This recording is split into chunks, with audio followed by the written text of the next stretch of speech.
Welcome to the Hour of Truth, the Central Valley Leadership Roundtable Special Edition. Joaquin Murrieta.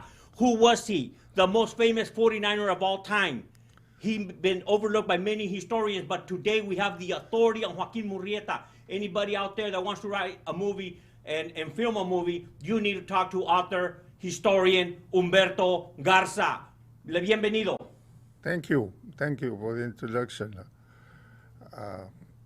Joaquin Murrieta is one of the characters that has about 50 to 17 books written about him.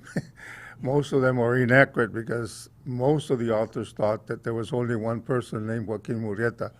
And actually, it took me years to find out, about 11 years of research, but there were actually 3 Joaquin Murrietas, and they were cousins.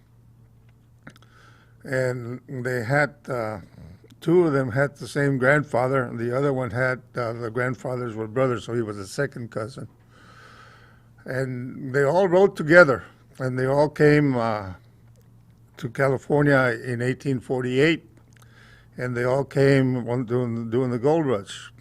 His brothers, 2 of his brothers were already here working in Vallejo.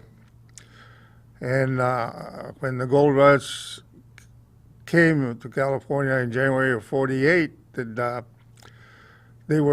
brothers were among the first ones to go, so they rode to Joaquin, who was living in Sonora, Mexico at the time. Permíteme, so ya ven, Joaquín Murrieta en 1848, con la fiebre del oro, todos queríamos buscar esa mejor manera de vivir, como muchos emigrantes hoy. Y como nos dice el historiano, autor de los libros, Humberto Garza, es la autoridad. Si van a hacer la película, tenemos que hablar con él, pero lo que nos está indicando que había varias personas que se llaman Joaquín Murrieta. So ahí empieza. Y vinieron juntos y llegaron aquí como en marzo del 48. Fueron uno de los primeros que llegaron al Motherlode. Fueron los californios que ya estaban aquí. Y segundo fueron los sonorenses que estaban más cerquitas. Y después de esos llegaron gente de Colombia, de Chile, de Argentina. Y al último llegaron los anglosajones que venían del East Coast of the United States. And the reason for that was because he took news of the gold strike 7 months to go from San Francisco to the East Coast. That's the travel time by boat. Across by horse, you had to do it also in 7 months. So by the time they came back, it was already 1849. So that's why they call them 49ers, because they got here almost a year after the gold had been discovered. In fact, 14 months after gold was discovered. Pues déjame preguntarte, ¿por qué muchos historiadores, escritores no le han dado su lugar a Joaquín Murrieta? ¿Por qué esconden esta historia?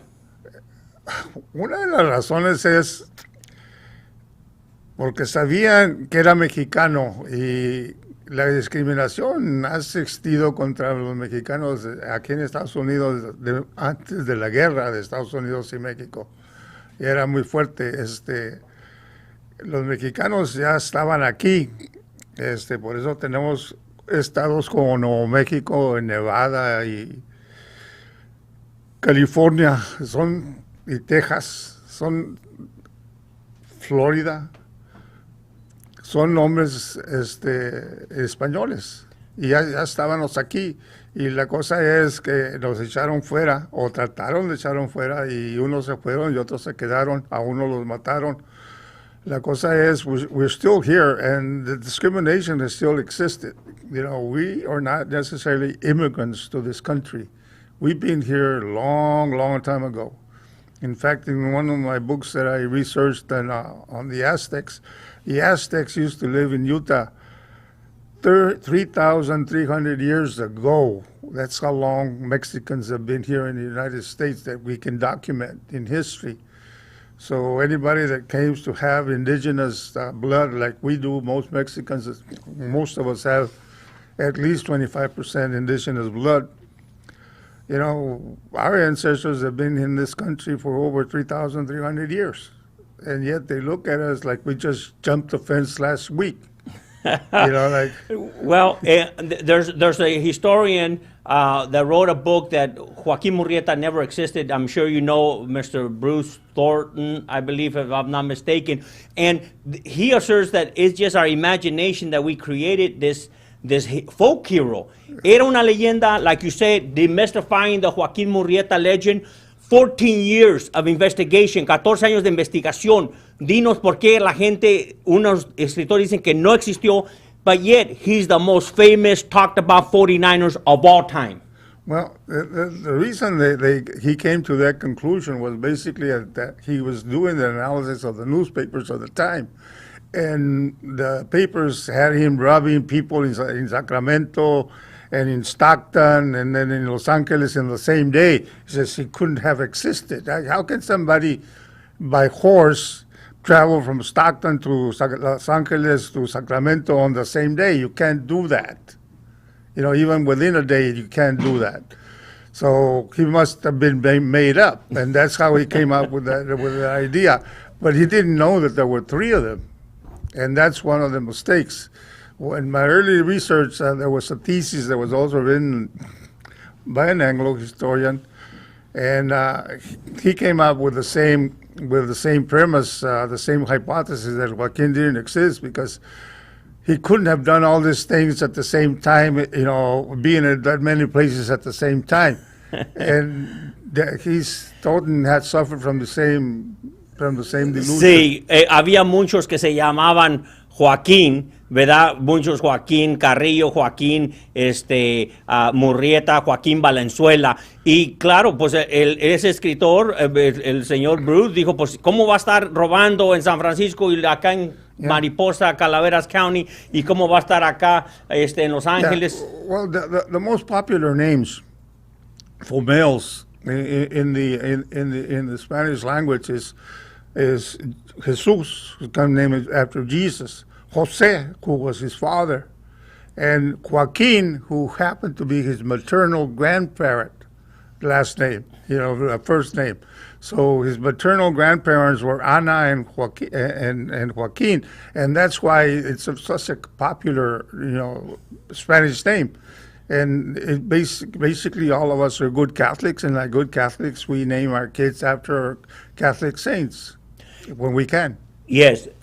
Miren, from all the books that I've read, this book is unmatched in citing sources of the history and definitely also the history here in the San Joaquin Central Valley. We have a rich history in Fresno County porque Joaquín Murrieta anduvo por todo el San Joaquín, por Fireball, cruzó el río de San Joaquín cuando lo estaban persiguiendo capitán Harry Love, que era el capitán de los Rinches con 19 hombres. Tell us, historian Humberto Garza, people want to know what happened at the gun battle of Cantua, 1853, July 25th. Now, I know you don't want to call it a gun battle because it was an unmatched or unmatched in regards to gunmen, a small group against a force. Tell us about it. Well, it actually, the way it happened is far from a battle. In fact, the report from the California Rangers at the very end, when they reported to the state what had happened in Cantua Creek, they said they turned in 5 pistols and says that's what we found, 5 pistols. And how can you have a battle? The Rangers, there were 20 Rangers and about 60 volunteers that were after riding with Captain Love at the time. How can you have a battle against 80 people against 5 pistols? How can you have a battle that way? You can't. Okay, the other controversy. I don't know about anybody more controversial than Joaquín Murrieta that evokes a lot of emotion. Este personaje es controversial. Ese día, 1853, julio 25, fue decapitado Joaquín Valenzuela, a lo que yo he leído. Y también el brazo derecho de Joaquín Murrieta, Manuel Duarte, Three Finger Jack. ¿Por qué el capitán Harry Love dijo, este es Joaquín Murrieta? Yo sabía y tenía alguien que lo podía identificar ese día. Well, the motive for even making up Three-Finger Jack. He's actually fictional. There was a person, but that wasn't his name or his nickname either. There was a $1,000 reward that was offered by the state of California for the head of Joaquin Murrieta. When he first offered the reward, $1,000 to us today doesn't sound like much money. But if you had to convert it to cash, $1,000 from 1852 to today, that would be somewhere between $250,000 to $300,000. That's a lot of money. So there were a lot of people motivated to find Joaquin Murrieta. And the state offered, they offered 5, they knew there were at least 5 people named Joaquin that they wanted decapitated, and they had a $1,000 reward on each. Well, when they had the battle at Cantua, they didn't find any Joaquins there.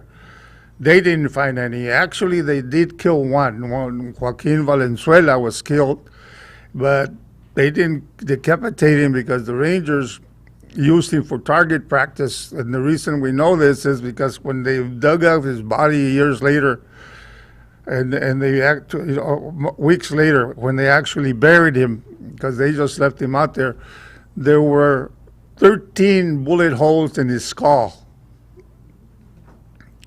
You know, the only way you do that is close range, and like, why will you fire 13 bullet holes into somebody's skull? And that was Joaquin Valenzuela. The person they did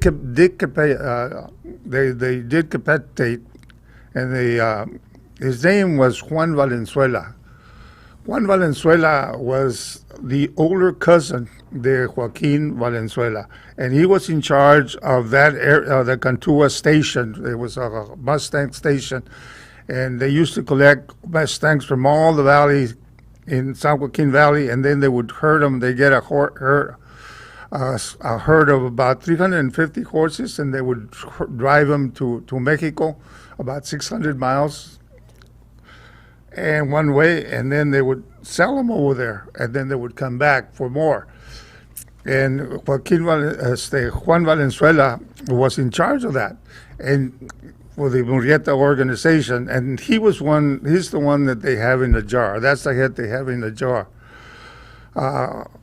Three-Finger Jack, the Mustang runners, and there were a lot of them that rode with Joaquin Murrieta. One of the accidents that happened to Mustang runners a lot is when you rope a Mustang and you throw the lasso, this little finger is the one that guides it, and you ride it around the saddle horn like this. But and you're going down like this to the rope around the saddle horn, if the Mustang hits it before you threw, it'll just cut it. And that he didn't have this finger. And a lot of the Mustang runners were missing this finger because that was a very common accident. Pues ya lo ven, cómo salió el personaje de el famoso tres dedos, Jesús Duarte, Manuel Duarte, donde usaban el lazo, y cuando atrapaban a esos musteños silvestres, si les ganaba o patear el musteño, yeah, les cortaba el dedo. Entonces de ahí surge el famoso o la leyenda del tres dedos que acompañaba a Joaquín Murrieta. His name was actually Manuel Duarte, and Manuel Duarte had this accident, and he was a Mustang runner, and the thing that they cut off his head, and they said all Mexicans look alike. They cut off his head, and they said, we'll turn it into the state. The state doesn't know, and they call him Three-Finger Jack, because they cut off the hand, his hand and his head, and they thought the state would pay on it. But the state didn't pay on that one. Pues miro la conveniencia que el capitán de los Rangers, Harry Love, le cortó la mano a cualquier mexicano hubiera sido. En este caso fue Manuel Duarte, Manuel Duarte, donde y la cabeza también. Y para reclamar la recompensa, yeah, que sería en esos $1,000. Actually, his name was Manuel Duarte. Manuel Duarte, sí. Yeah, and he became the famous three-finger Jack, supposedly. Sí, y mi hijo Mesli le encanta que le cuente y le lea el libro de Joaquín Murrieta y siempre me preguntó, Dad, who was Three-Finger Jack? And I'm glad because he wants to read. We need to make sure we encourage children to read, to read about early California history, Alta California como era llamado en ese tiempo. Pero déjenme decirles cómo pueden comprar este libro. Tenemos aquí el autor que se lo puede firmar y dedicar. Pueden ir a ordenarlo en línea a Humberto Garza, subrayado 2010 a yahoo.com. ¿Ok? Humberto Garza, subrayado 2010 @yahoo.com. Okay, so Humberto Garza _2010 @yahoo.com. Usted puede recibir este libro. Si lo quiere autografiado, pues le podemos pedir aquí al autor, no creo que se niegue, lo puede comprar. Tenemos el teléfono, si me permites dar tu teléfono al aire. Su teléfono al aire aquí, área 559-250-9144. For those that want to call him directly to order it and dedicate it, autograph, you may call area code 559-250-9144. And let me tell you, there is no one that has researched more than 14 years. That's a big commitment and trying to demystify the Joaquin Murrieta legend. And obviously there's still a lot of controversy out there. But let me ask you, was he a bad hombre? ¿Era un hombre malo, como la gente dice? Well, when he first came here, he was married, he had a young wife, and he was a hardworking young man, he was a decent young man. It's very, very, very much oriented towards his family, and he was the fourth son of 6 sons, and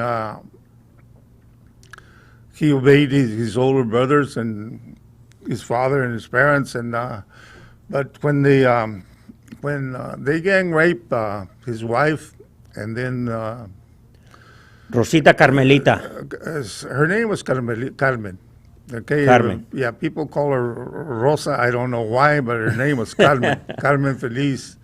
Before she married, and she was about 8 months pregnant when they killed her. Actually the 49ers that lynched his brother, there were about 42 in the mob, and they beat her up because she fought him off as best she could because she didn't want to get raped, and they beat her up, and they formed a line and they gang raped her, and in the process, she aborted the child that she had was 8 months. Like I said, she was 8 months pregnant, and she aborted the child, and then a day later, she actually bled to death. Sí. But what happened though after that was, and his brother, the same incident, his brother was lynched. And when he went to the sheriff 3 days later after he had recovered from the beating, because he was horsewhipped and left for dead, when he recovered, he went to the sheriff of Calaveras County and he asked for justice. And because he knew these 49ers that had done this, because they were just like him, they were working the mines, and they were right next to each other in the creeks. So he knew who they were. And the sheriff told him that he couldn't do anything for him. And Joaquin asked him for, and this is where this law that had existed in California since 1850 legally, it was called Civil Section 394 of the state of California, actually said that a person who was feeble-minded, or a person who was younger than 8 years of age, or a person who had 1/4 Indian blood, or a person who was half black or black, could not testify against a white person in a court of law.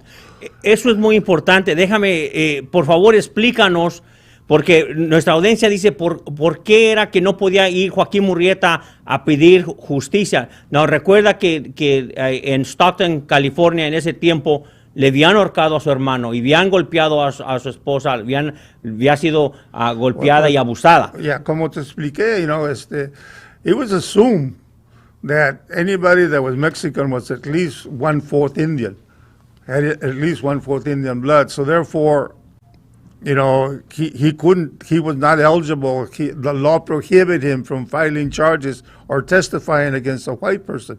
So the white person couldn't be charged. Sí, entonces, cuéntanos por qué ahorcaron al hermano de Joaquín Murrieta, a Jesús Murrieta en Stockton. Well, he had actually bought 2 mules from one of the gold miners that was there, and he bought them because he needed them to carry loads. And when the mob came after him, and as he had spent the money, he came over and they accused his brother Jesus of having stolen the mules, the 2 mules. And he had actually bought them, and he told him, I bought them from you. You already drank the money, but I bought them from you.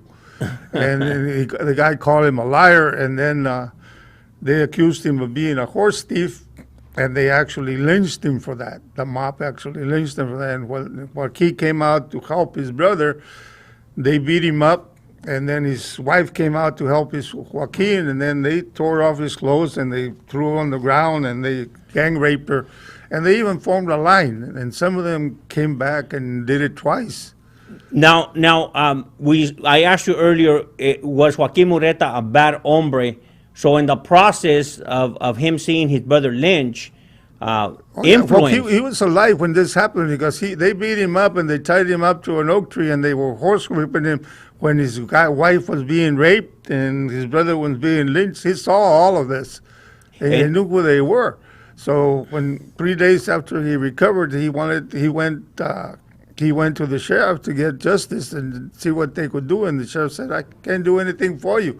These are white people. Mexicans cannot file charges against white people." Y la ley, como tú dices, es 391 sección. 394, yeah. 394, esa sección de la ley no permitía a cualquier persona que tuviera cierta cantidad o pequeña cantidad de sangre indígena.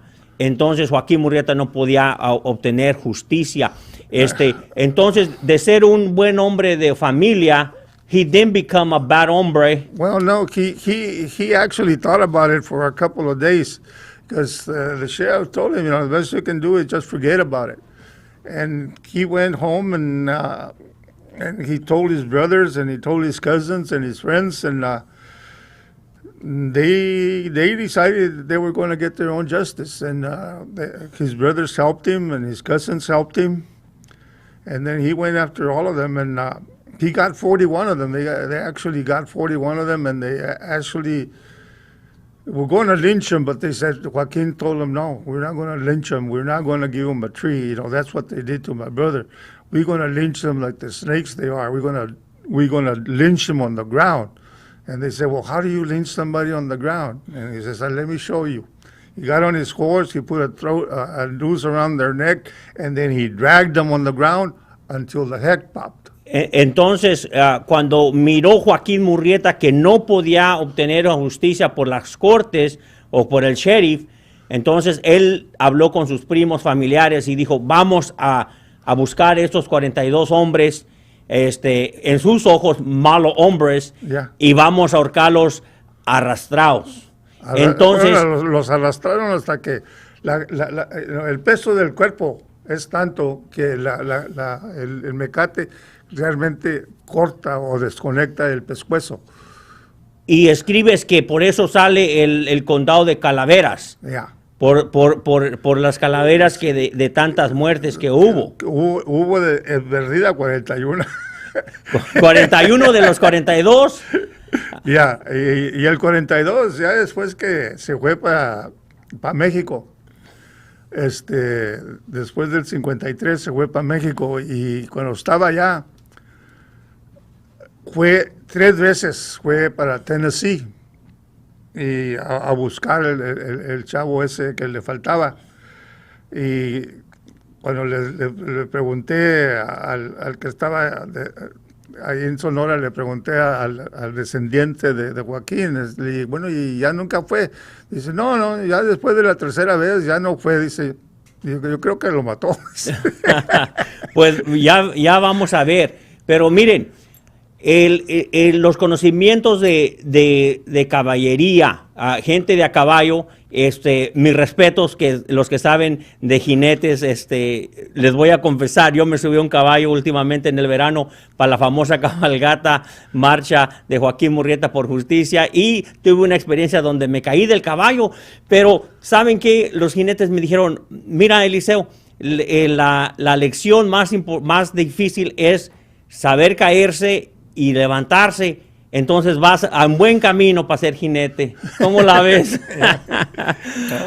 Así es. Sí, Así es. Entonces, porque Joaquín Murrieta era un buen hombre de familia, se transformó en el proceso, porque recuerden que en esa época de la fiebre del oro, no podías ir al banco y depositar el oro que has encontrado. Entonces, él tomó venganza o justicia por sus propias manos. Tienes ese libro, tu primer libro, Joaquín Murrieta, A Quest for Justice. ¿Cuánto tiempo duraste en escribir ese libro y luego qué te motivó a escribir tu segundo libro, verdad, de Demystifying the Joaquín Murrieta Legend, demistificando la leyenda de Joaquín Murrieta? El primer libro fue muy dificultoso porque leí todo lo que existía, artículos, newspaper articles, and every book that's been written on him. And there were too many conflicting stories, just too many. And it took a long time to actually break down the puzzle y todo. Frank Letta was one of the Bitterwood books, and he had come up with the idea that he started off writing this book with maybe one Joaquin Murrieta in place, and then he actually suspected that there might be a second Joaquin Murrieta, and he wasn't sure though.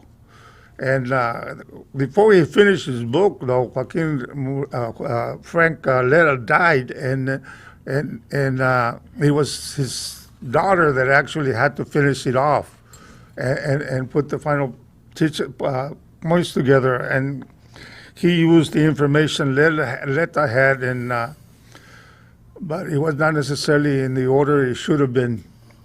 And that took a while to sort out also. But after I finished the first book, after the 11 years, and I put it out,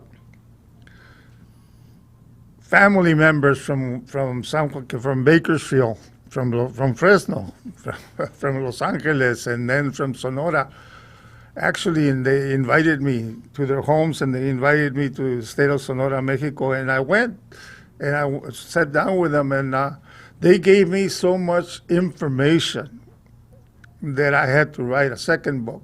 And it was in the process of writing the second book and talking with the relatives that I discovered that there were actually not 2, as Letta suspected, but there were 3 Joaquin Murrietas. And we found that 3rd family also. Actually, the family, some of the descendants that helped me actually lived right there in Fireball. Is that right? Yeah, but they were going by the last name. They had changed their last name from Murrieta to Amado. And the way it happened is kind of funny because Joaquin Murrieta Jr. was born in 1850 in Fireball. Actually grew up in Mexico, and then he grew up in Mexico, but he came back to here with his mom. And they lived in Hanford for a long while. And they also committed a couple of crimes, and they were wanted by the state. So Joaquin Murrieta Jr. actually left the country and went to visit his dad, who at that time was living in Brazil. And his dad told him, if you guys are wanting for murder, because Brazil might not be far enough. So he went to the Azores, and he lived over there for about 3 years. He got married, had some kids, and then he decided to come back to the United States, but he came back as a Portuguese immigrant, speaking Portuguese now. And he changed his name to Manuel Amado. And then he immigrated as Manuel Amado, but his real name is Joaquin Murrieta Jr. And his kids were raised here in Hanford because they left the Azores. When they became young men, they came looking for him also, and they grew up in Hanford, but they were already going by Amado. They went by Amado. Muy interesante, very interesting. No puede existir, ¿verdad?, este tipo de programa que trae gente especial de este calibre, como lo que es escritor Humberto Garza. Mis respetos, su dedicación en buscar la verdad, y es en la hora de la verdad. No podemos hacer estar más agradecidos con su presencia. Quiero dar ahorita rápidamente un anuncio a García's Market de Kerman por el apoyo al programa. García's Market, donde encuentra de todo tipo de comida, Fresno, Self-Fix, que hay una localidad en Fresno, en Hanford, Ramon's Tire Shop en Mendota, Don Pepe's Fireball, esos coctelitos, tostadas de camarón riquísimos, Manuel Tire Shop, en Fireball, Alex Auto Repair, Mendota, familia y amigos, restaurante de Mendota, el rincón del sabor mexicano, Madera. No nos olvidemos, tenemos a Black Zócalo Instagram para los que tienen su granja y están necesitados. Ellos proveen ayuda, búsquenlos en Instagram. Luz Beauty Salon en Mendota, restaurante Flor de Michoacán, allá por la bella ciudad de Carruthers. Bad Ash Haircut en Mendota, la asociación de peluqueros y estilistas. Pónganlos a trabajar, abran esas puertas. Tenemos que mantener nuestras familias.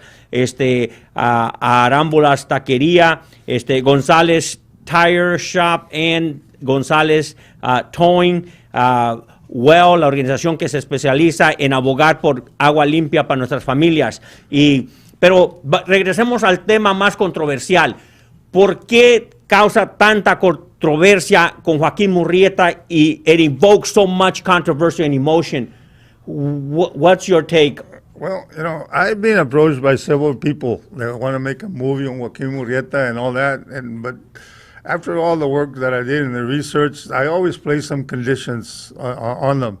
If they're going to do a movie, they have to mention Civil Section 394 of the state of California. Because if it wasn't for that, Joaquin Murrieta would never become a bandit. He never would become a killer. And if they don't mention that law, then they're not telling the story. Second one is, they didn't kill him. They did not cut off his head. He died of old age. All three cousins named Joaquin Murrieta died of old age. One was Joaquin Murrieta el Famoso, died in Sonora. He was 80 years old. Joaquin Murrieta el Güero, he died when he was 90 years old in San Paulo, Brazil. And Joaquin Juan Murrieta, he died in El Paso, and he was 112 years old. He died of old age, all of them. And they said, if they do the movie, they gotta do those two things: that they didn't kill him, and they gotta mention that law. And most of them kind of back off after that because they want to continue with the story. That they cut off his head. They didn't. They died of old age.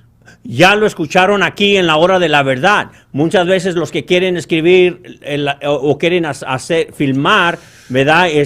La filmación de una película de Joaquín Murrieta, cuando hablan aquí con nuestro escritor y autoridad, con la verdad, entonces a veces se desaniman porque exigimos o exiges que lo hagan usando la verdadera historia. It's difficult for them. They find it very difficult to have to say, this is how racist we were in 1850. That it was legal for a white man to rape a Mexican woman, to kill a Mexican man, and it was legal. That's how racist it was. Now, they don't do that to us anymore, but there's still a lot of discrimination. But they have to admit that, that this goes back many years, and it's still not over. you know, like we need to look at our history so that we can understand how we got to where we are today. They didn't just start discriminating against us right now. It's been happening for a long time. So, and there was also other laws like the Foreign Minors Act that prohibit, Chinese Americans or Chinese immigrants, Or even the Chinese, or any other. And the Chinese, they actually passed a law, and they made it illegal for Chinese to file a claim on any land that had not already been prospected. So they couldn't work a new claim. They could only work old claims. They could file a claim on somebody else's after they didn't want to work it anymore. And I suspect that very strongly the Chinese went into the providing services like laundries and cooking and all of these other things because they didn't let them work. They didn't let them prospect for gold like everybody else. Yeah, so definitely at that time there was that civil section law that you mentioned, 394. Right. So in order to understand, there's examples of this law in practice. In fact, a Chinese witness, an Anglo, killed 3 other Anglos and robbed them. And then they went. It's called Hall versus State of California, and it's a very famous law. And when the judge dismissed the case because the Chinese, although they were not mentioned in Civil Section 394, they said it was the intent to include all minorities. Therefore, a Chinese could not be a witness against a white person in a court of law. So this white person that killed 3 white people also got away with it. Entonces, esa ley de los 1800, la sección 3, ley 394, sección, ¿verdad? Aquí en Alta California o California, era la que se usó para que no pudiera testificar cualquier persona de otra raza que no fuera blanca contra otra persona blanca. Sí, no. Contra. Entonces es muy importante de verlos de esa perspectiva, porque muchas veces ahorita no van a comprender eso. Well, when I was teaching, a lot of the kids would say, well, I wish I had lived at that time. And I said, no, you wouldn't. Like, how would you like to have your mother raped while you were walking? How would you like to have your sister raped in front of you? You can't do anything. And it was legal, and they did that, and they could do that and get away with it, and they did it. So all the research, there you have it. 5 books you have already, Humberto. That's a big commitment to document the history. Well, it's our American historians haven't done a very good job of documenting Mexican American history in the United States, and somebody's got to do it. If we don't do it, they're not going to do it for us. They already proved that. They haven't done it. They had years to do it. They haven't done it. So either we do it or it doesn't get done. Sabemos que en tu libro, Demistificando la leyenda, de Joaquín Murrieta, hay muchos jinetes comprometidos para que no se olviden de quién era este famoso minero, el más famoso Joaquín Murrieta, Sigurdur Christophersen. Cuéntanos, le dedicaste totalmente un capítulo a esa famosa cabalgata que va más de 40 años y sigue esa tradición. Well, era importante because, la intención de Chris Christophersen was good intentions, like he didn't have the right information, but his intentions were good. His intentions were very honorable, and that was one of the least things that I could do. It's give some credit to some people trying to do some good. Sí, yes, Sigurdur Christophersen wanted to be part of or connect Joaquín Murrieta to some of the injustices that we're experiencing. That still exists today, yes, and that's why he started the cabalgata. And if you use that as a criteria to any injustices in California, we should have a bigger cabalgata because, we still have a lot of injustices here in the state of California. Well, if we look now in the Central Valley, we know that the Hispanic population, as well as our African American brothers and sisters, are the ones that are being hit the hardest with COVID-19. I want to thank Dr. Joaquin Arambula, which his father named our 31st District Assemblyman, Dr. Joaquin Arambula, based on the name of Joaquin Murrieta. And this year, for the first time, he rode a horse from Firebaugh all the way to Mendota, California, en apoyar, ¿verdad? Y traer la atención de las necesidades de las áreas rurales. Un saludo al doctor Joaquín Arambula, te respetamos, gracias por convivir y conectarte con nuestras familias. Mira, allí tomé esa foto a caballo, que todavía llevas esa causa por justicia, para que traigan más pruebas del COVID-19, para que traigan esos fondos. Un gran líder, me quito el sombrero, muchas gracias. Regaló más de 8,000 máscaras. En ese tiempo, muchos de los eventos no se llevaron a cabo, pero miren, como pueden ver, los jinetes vinieron a apoyar a los que iban a marchar. Muchos querían guardar su distancia y protegerse, pero muchos dijeron no, tienen que seguir. Estos son retratos anteriormente. Aquí podemos ver una demostración cómo se escondía a veces Joaquín Murrieta atrás de su caballo. Perdimos a José Manuel Ornelas al COVID-19. Se nos fue el alcalde, Mr. Mendota, Robert Silva, que siempre apoyó esa cabalgata, y el COVID no asustó a Stan Santos, que organizó la marcha hace 3 años. Thank you, Mr. Santos.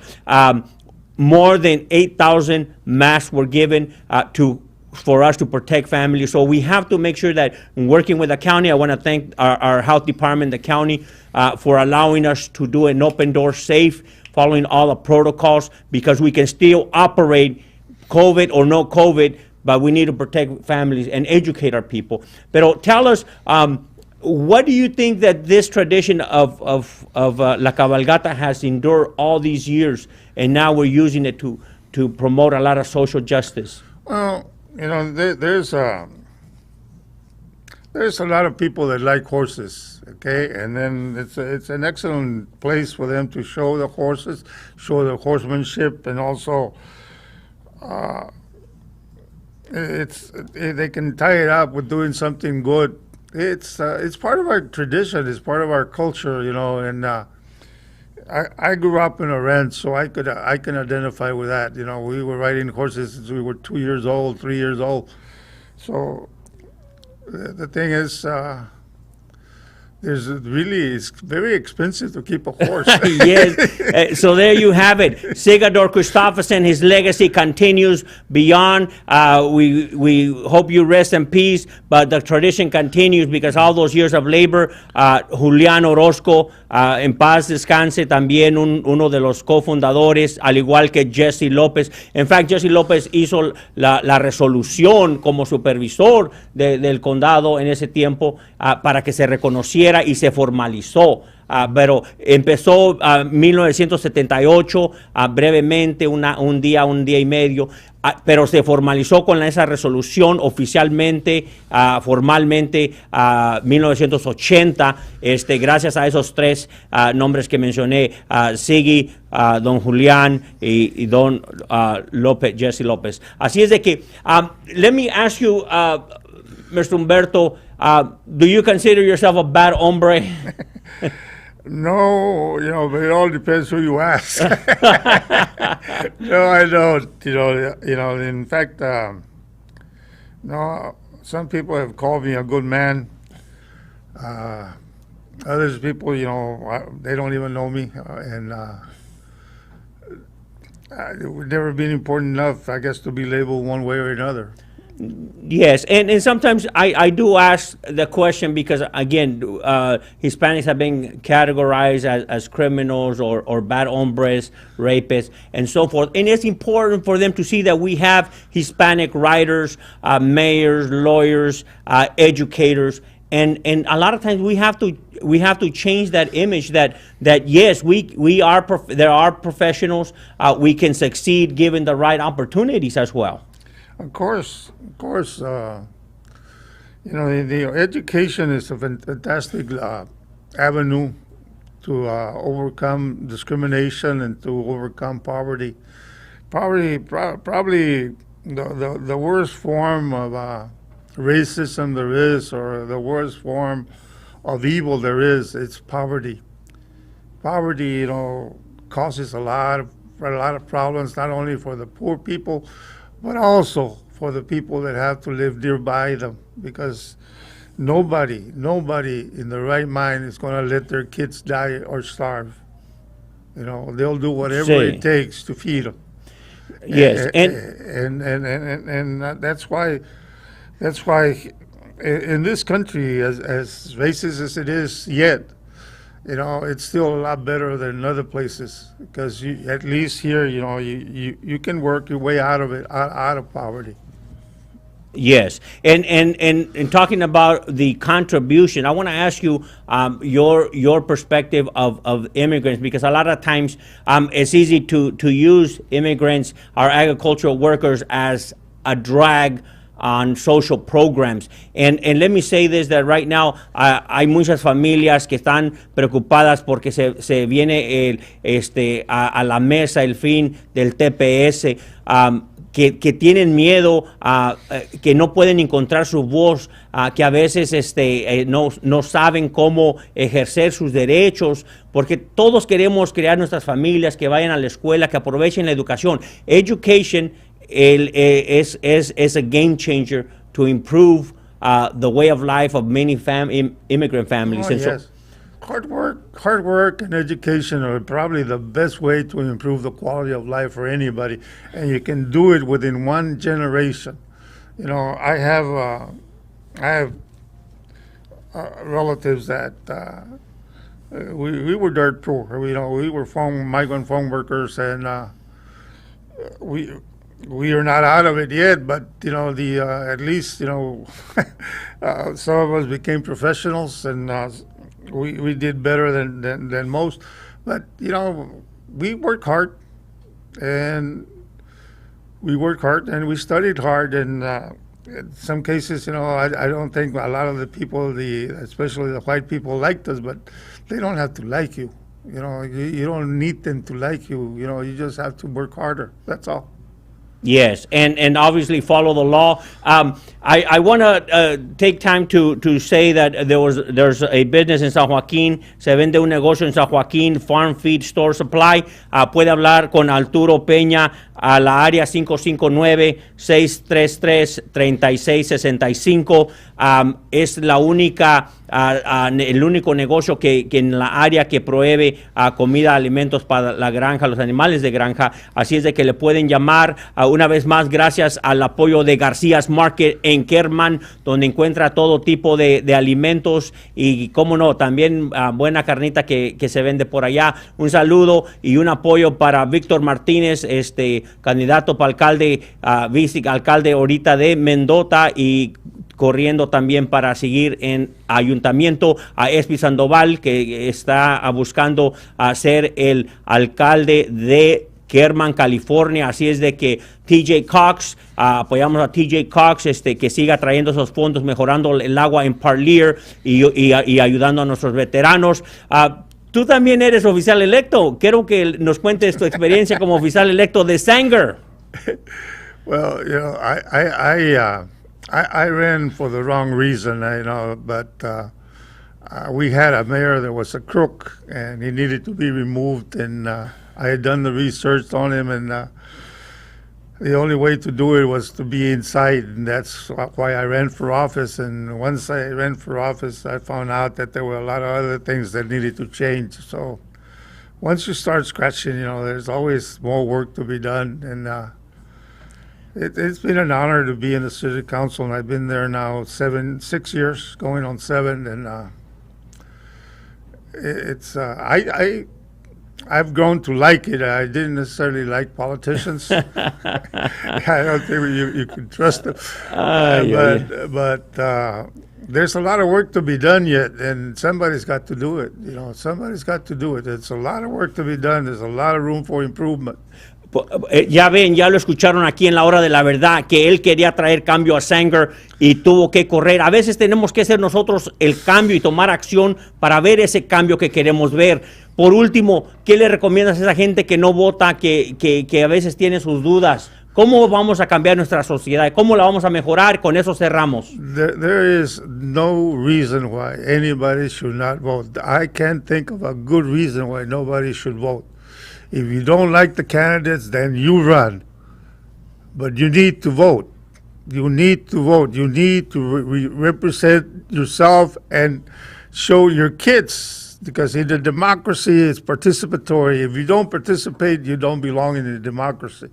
Ya lo escucharon aquí en la hora de la verdad. Si no te gusta cómo están corriendo las cosas en tu comunidad, pues tienes que correr y aventarte de candidatura.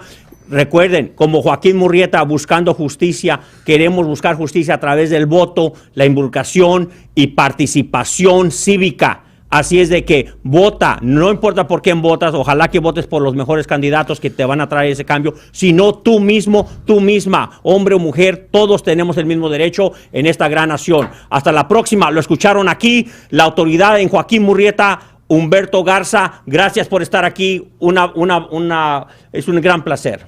Gracias. Hasta pronto.